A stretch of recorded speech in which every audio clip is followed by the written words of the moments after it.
এরা সংসারের জন্য এমন কোনো কাজ নাই যেটা করতে পারে না, না পারলেও সেটা শিখে নেয়। অনেক মেয়েরা আছে যারা বাবার বাড়িতে কখনো রান্না তো দূরে থাক, চুলা ঘরে ভার পাকের ঘরেও যায় নাই, কিন্তু শ্বশুর বাড়িতে গিয়ে স্বামীকে রান্না করে খাওয়া। শ্বশুর বাড়িতে গেলে রান্না করতে হবে, ব্যাপারটা এরকম না। অনেকে আছে যে পরিবারের সবাইকে নিজের শখের বসে বা নিজে এটাকে দায়িত্ব ভোর থেকে রান্না করে খাওয়াতে ভালোবাসে। বছর পরে পাঠায় বসে গেলাম, জিরাগুলাকে খোলায় প্রথমে ঠেলে নিয়েছি, তারপরে গুঁড়া করতেছি পাটার মধ্যে। আমি যে বাসায় আছি এখানে হচ্ছে প্রিপেড মিটার আর কিলোলিটার কম হওয়ার কারণে কোনো ভ্যালেন্ডার আছে, তারপরে হচ্ছে আয়রন কিছু লাগালে মিটার ব্লক হয়ে যায় খুবই প্যারাতে।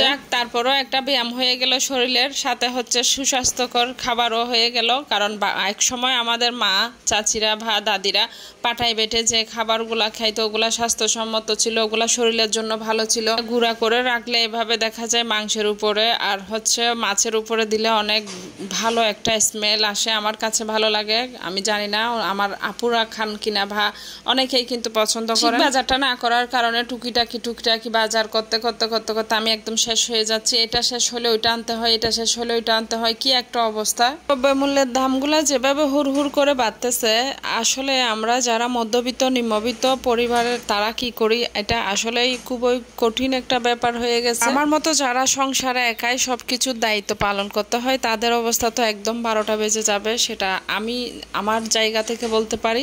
কোনো দল করি না বা করার ইচ্ছেও নাই, বা কখনো ওই সমস্ত দল টল নিয়ে কোনো কিছু বুঝিও না। তবে আমার অবুঝ মন যেটা বলে যে আমরা আগে কিন্তু সব সময় সরকার পতন চেয়েছি, কেন দ্রব্যমূল্য বা সব কিছু যেন আমাদের নিয়ন্ত্রণের ভিতরে আসে, কিন্তু বেলা শেষে আমরা কি পেলাম, তার চাইতে আরে দ্বিগুণ দাম দিয়ে সবকিছু খেতে হচ্ছে। তাহলে ক্ষতিটা আমাদের হলো না কার হলো সেটা আমি জানি না। তবে বলবো যে একটা দেশ যখন তো হবে বা উন্নয়ন হবে বা একটু ভালো জায়গায় পৌঁছাবে, তখন কিন্তু সেই দেশের দ্রব্যমূল্যর দাম এমনিতেই বাড়বে, এটা মেনে নিতে হবে।